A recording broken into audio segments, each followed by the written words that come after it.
no, I did not swim with whale sharks in Cebu. Good morning from beautiful Oslob, here in the southernmost part of Cebu Island, surrounded by beaches and rolling green mountains, filled with so many interesting places to go.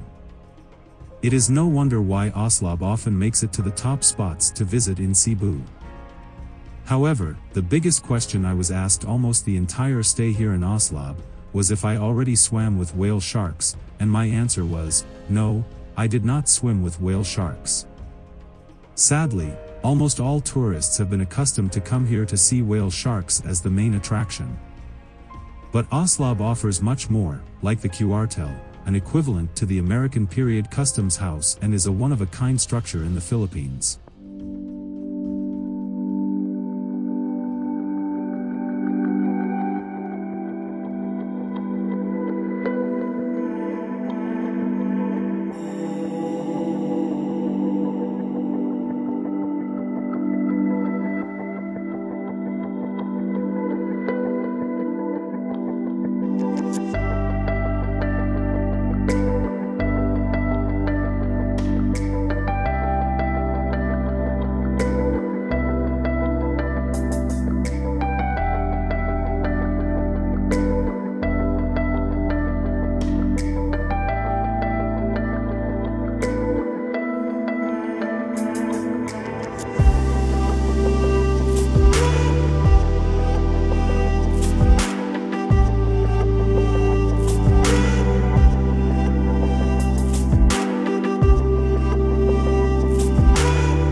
Also most interesting but widely unnoticed is the fortress of Danglungsod, a spectacular structure about 2 kilometers to the south of the main plaza.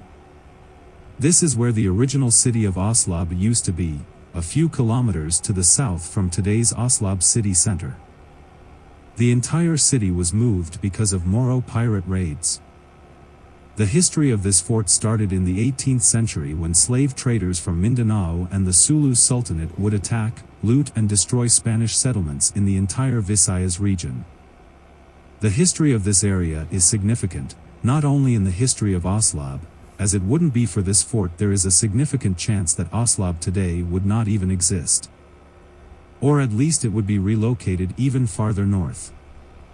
Unfortunately, the condition of the fort is appalling with overgrowth everywhere, damaging and wearing down the structure, and hardly noticeable if you don't pay close attention.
Now I'm making my way up to the Tumalog waterfalls. It is a long and winding road which takes more than 20 minutes from the highway.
Before going further up, let's see the green forested canyon close to the waterfall.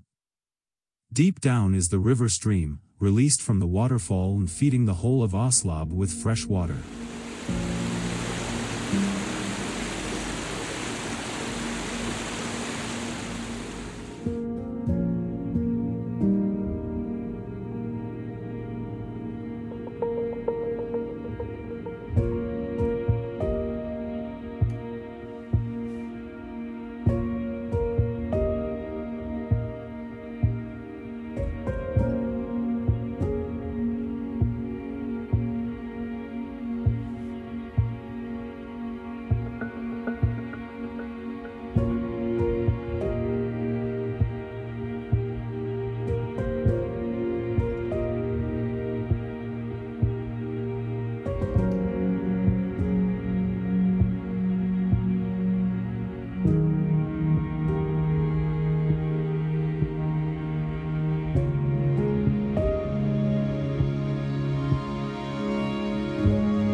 Reaching the jump-off point, here I have to park my scooter, as the road down to the falls is insanely steep and no cars or private motorbikes are permitted to drive down. Now there is the choice to walk down the steep road, or I can jump on the back of a hable, taking me down the hill to the entrance, which is an additional 50 pesos for a return trip, which I gladly accepted.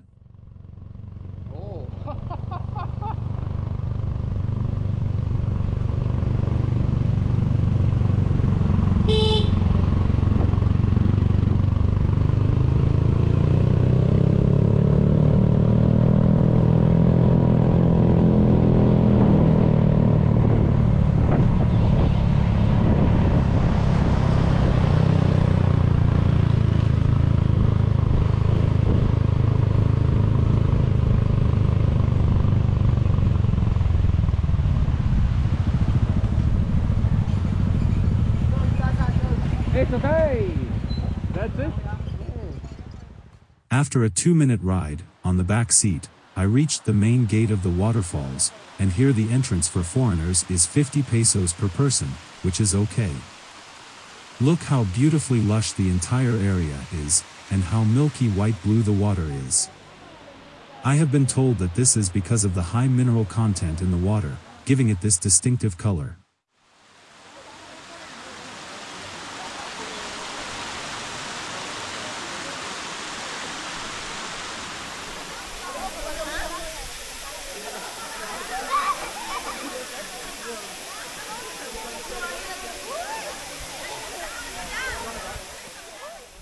I also have been reading that this is a horseshoe waterfall covering the entire cliff, with a standing height of approximately 80 to 100 meters.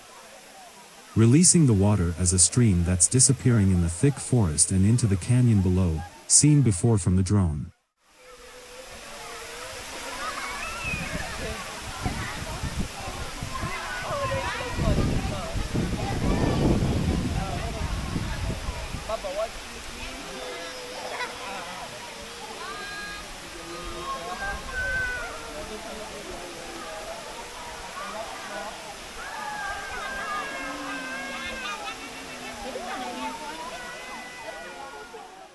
The entire waterfall area is covered in a vast green forest, releasing a cool ambience on top of the cold water that falls down from the cliff, making me feel like I am standing in a giant air-conditioned area.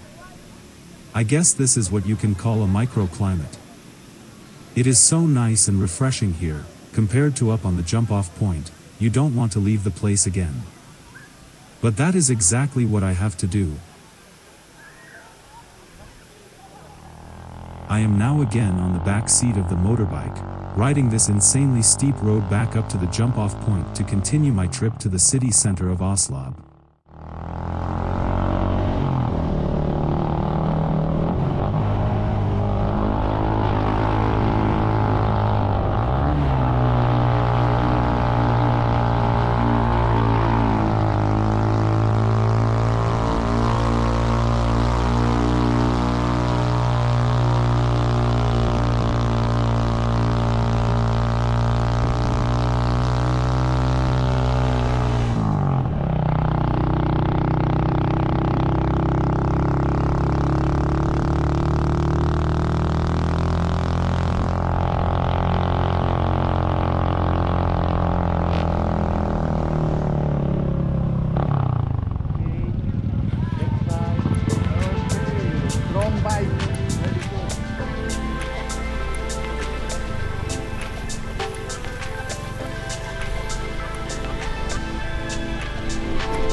The old city of Oslo.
And here I am at the Calle Aragones. It is now the oldest street in today's Oslob, and also serves as the entrance that leads to the Heritage Park. The Municipal Heritage Park consists of the Calle Aragones, Immaculate Conception Church, Cuartel, Baluarte, and the Bay Walk. I would say this is one of the best places to visit, because you'll surely have unlimited Instagram posts with almost every corner of their Heritage Park offering an Instagram-able spot, as well as meeting the local folks in the evening hours.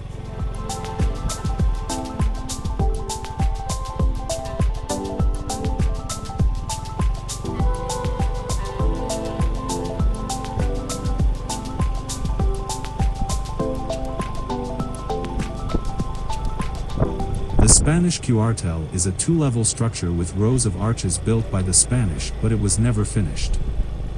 The Cuartel ruins is now considered as one of the heritage sites in Cebu. This edifice was built by the Spaniards way back in 1860 during the Spanish era. It is made with thick coral stones which made the edifice so sturdy that it even withstood and remained firm amidst so many calamities like typhoons and earthquakes. It is supposed to house the Spanish troops in Oslob, but when the Americans arrived, the Spaniards fled away, leaving the construction of the Cuartel to be unfinished.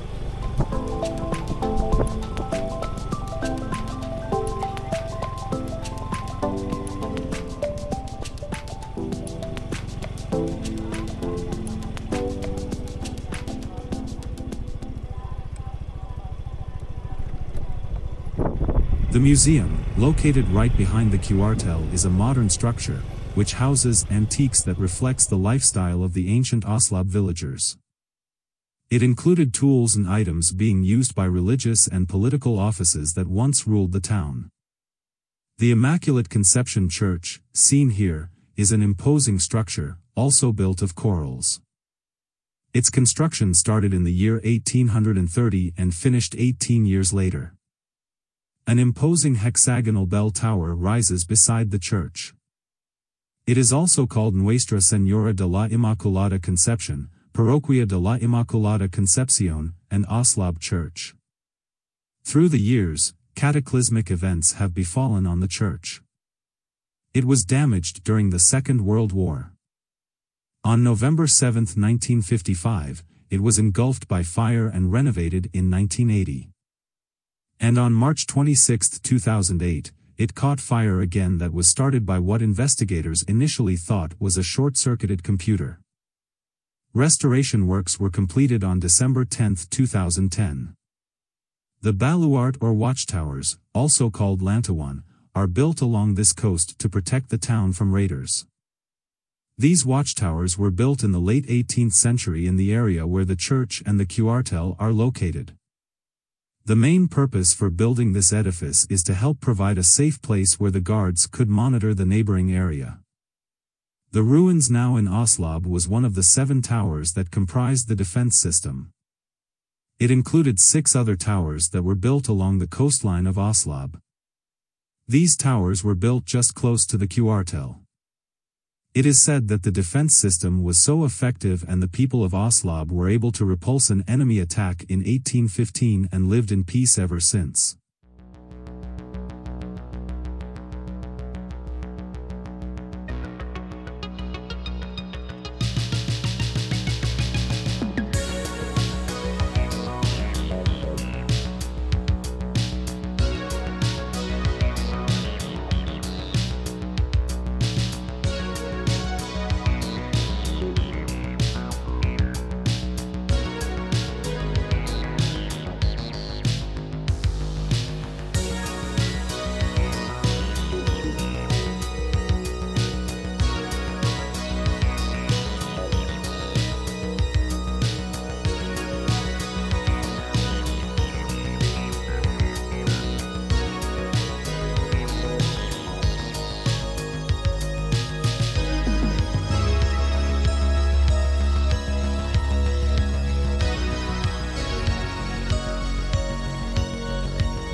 I am now on my way back to my guest house. Thanks a lot for watching, and see you back in my next adventure, driving further up north, and towards the city of Dalagit, here in the southern parts of Cebu Island, in the Philippines.